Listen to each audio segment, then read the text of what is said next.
It's the 25th of April 2021. And now we have this opportunity to sit in meditation in order to bring our minds to peace. But before we start meditating, then we should think that now I'm sitting all by myself, I'm just alone. And then we place our right hand on our left palm, or the other ways around is okay. Left on top of right is all right. And set our bodies up straight so they're not leaning off to the left or to the right.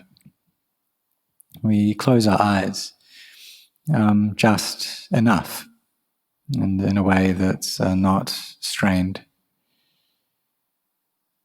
And throughout the day, we've received many kinds of sensations, sense impressions. And the mind has been thinking and proliferating throughout the entire day, always based upon me and mine. And we haven't really contemplated about that there isn't a me or there isn't a mine. But it's the nature of all things throughout this entire day that we've had, that they've all arisen and ceased already. They all have this arising and ceasing nature. It's just our minds, they don't know this. They don't see how these things arise and cease. They don't see how these things are not me. That they're just physicality, they're just mentality. And even though this is the case, the mind goes and attaches this knowing element. It clings onto them and gives this importance, saying that they are me, they are mine, and it does this without stopping. So avijja, this ignorance or delusion, produces all of these proliferation in the mind. It gives rise to sankhara, to these conditioned phenomena, and then vijnana, sense consciousness, and then physicality and mentality, and then from that, craving, clinging. And it goes and produces these things constantly. So the food of avijja, what nourishes it, is the 5 hindrances. The things that we like, we find pleasurable. This gives rise to craving, and it's one of the hindrances. The amusement, the delight that we find in forms, in sounds, in odors, in tastes, in tactile sensations.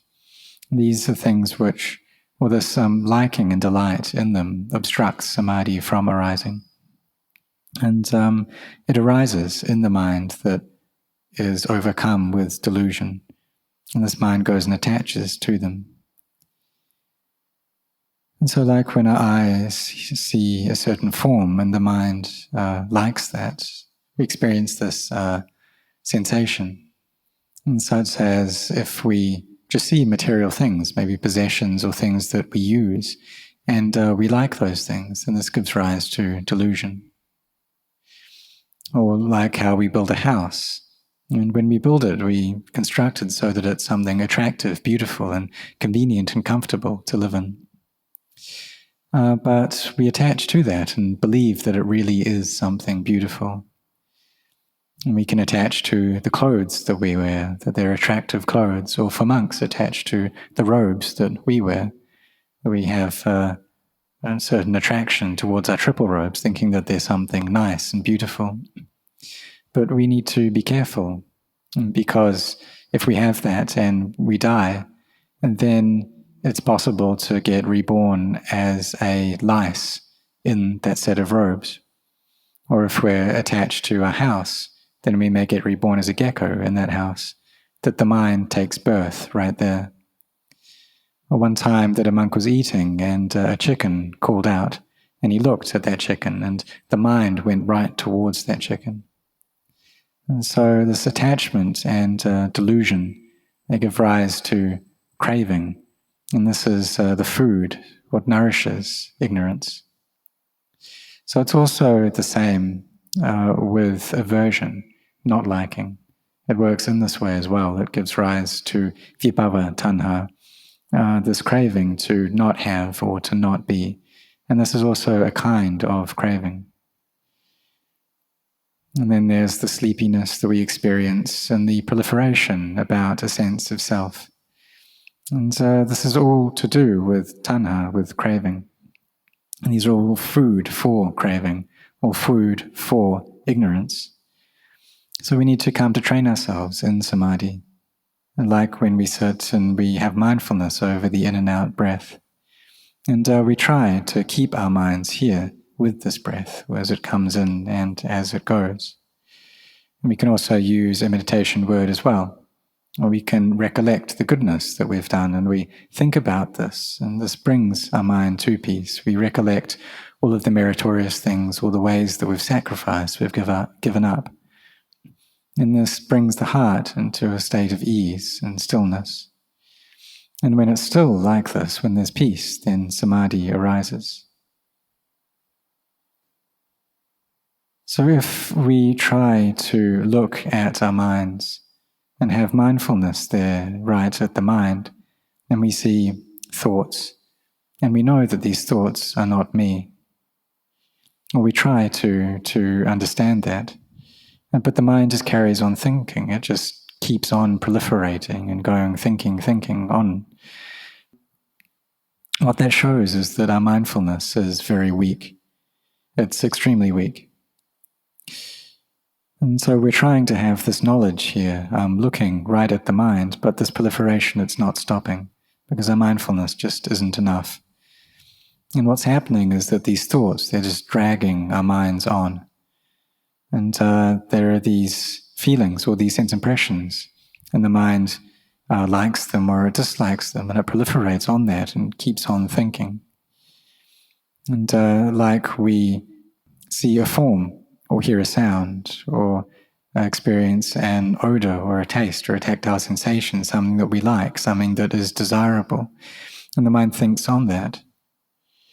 And we try to have mindfulness, but the mindfulness just isn't there. It's not within our bodies, it's not within our minds. And so that shows that we just don't have mindfulness. And we know that there is this proliferation going on, but our samadhi isn't well established. When the meditation happens in this way, then the sense impressions and the mind, they're mixed together. So when we know that this is going on, then we need to try to teach our minds that these things, they're not sure, these things are inconstant. If the mind is proliferating about something that we like, something we find beautiful, getting attracted towards that, then we need to bring up a meditation object which will relieve that. Just like how in the past we may have contemplated a subha, and we see that these physical forms, they're not beautiful. And so what is it that we're attracted to? And perhaps we see a physical form that's moving about and we find that movement very attractive. But we think that that's able to move in that way because of all the bones inside it. And if the mind has energy, then we'll be able to see that there really is it's just bones inside. And if these bones aren't working well, then there won't be any movement. This body wouldn't be able to move to the left or to the right. And that is able to do that is because of the bones there, and the ligaments as well. So we teach ourselves these things, they're not sure, because there are diseases that come up in the bones. There is bone cancer. And really these bones, they're just a place for disease to arise. And they're not something beautiful. And so we need to contemplate in this way so that our minds can be relieved of these thoughts and be brought into peace. And if the mind is thinking about the future a lot, then we should contemplate that this life must end in death. So what's the point in thinking about these things? Because I need to die. And when we do this, then this can relieve the proliferation that's going on. But when the mind has already gone and attached to these sense impressions, it's already gone and become delighted in them, then it just can think and think and think. And what should we do then? Well, then we need to chant a lot, really establish our mindfulness within this chant and just go over it many, many times. Because when the mind just isn't with the body, and there's all these thinking that is going on, and the mindfulness just isn't there. There's a lot of feelings, emotions that are coming up, and sometimes these emotions can be very strong. These sense impressions can have a lot of power to them. So we need to chant. Can maybe chant the Patimokkha, the monastic rules, and go through this very quickly without stopping. Or chant Itipiso and do this without stopping to pull the mindfulness back through this chant. And then when our minds are well established already, then the thoughts and the proliferation that they have towards forms and smells and sounds and odors, and tastes and tactile sensations will reduce. Because these feelings, say the feeling of lust, of liking something, of being delighted, this squeezes the heart. And the feeling of being averse towards something, this also squeezes our hearts as well. It binds around our hearts and squeezes them. And if we're not, or we shouldn't just allow our minds to follow these sense impressions. We need to be really careful not to just allow our minds to go after them.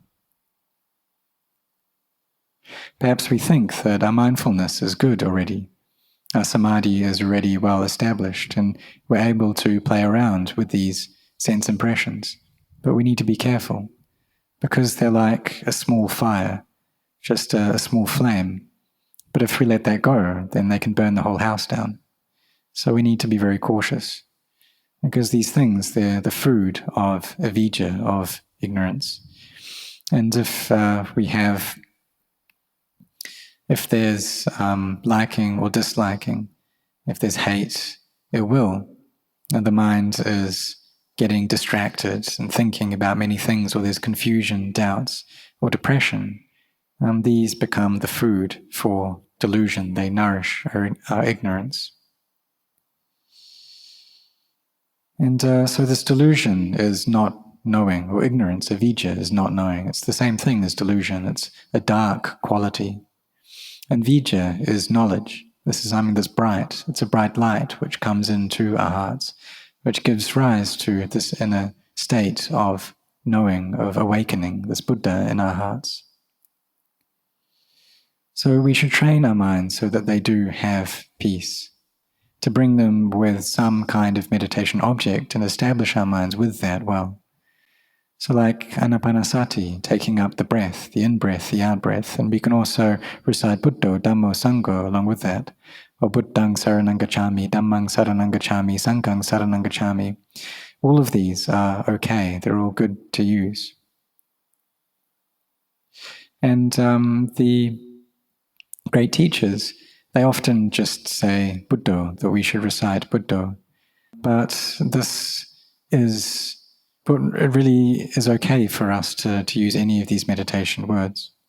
Perhaps we say Buddho and we can recollect the meaning of that, the one who knows, the awakened one, the joyful one, and this is a means of engaging in Buddhanusati, the recollection of the virtues of the Buddha.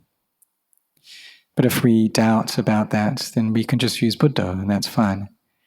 If there are a lot of thoughts going on and the mind just doesn't stay with Buddho, then we need to bring up a chant, like Itipiso, and chant that many, many times until the mind does reach stillness and peace, until we become skilled at that chant, until it reaches the point where all we need to do is bring up this word Buddho, and the mind reaches peace, and we're able to stay with Buddho, Dhammo, Sangho throughout the entire day.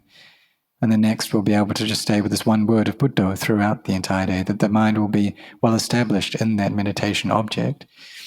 It'll be able to be brought to peace easily. And then when it's in this peaceful place, we'll be able to contemplate. And so the meaning of this word Buddha, the one who knows, the awakened one, the joyful one, we can contemplate that meaning. And so we should know what it is that our minds are getting deluded about and what the food for this delusion is. And this is the 5 hindrances. So we need to have mindfulness, we need to be very careful and cautious around these, to not allow these to take over the mind, but to allow for peace to arise. And when peace does arise, then we can look at all the things that we are attached to, all the physicality and mentality, this body, for instance, and see that this is just something that is unstable, that is stressful, it's painful, it's not self. And we can see this clearly. And wisdom can arise right here. But in the beginning, we do need to put in our efforts. And the things which prevent peace from arising is really just this thinking, this proliferation. And there's many things that the mind can proliferate about, but we shouldn't just allow this to carry on. Because if we allow these thoughts to go on, then it will drain the energy from our heart. So we must pull our mindfulness back. Tell ourselves that these things, they're not sure, these things are inconstant. Pull it back. Don't just allow for this proliferation to carry on. Re-establish our mindfulness, and so that samadhi can become firm and strong.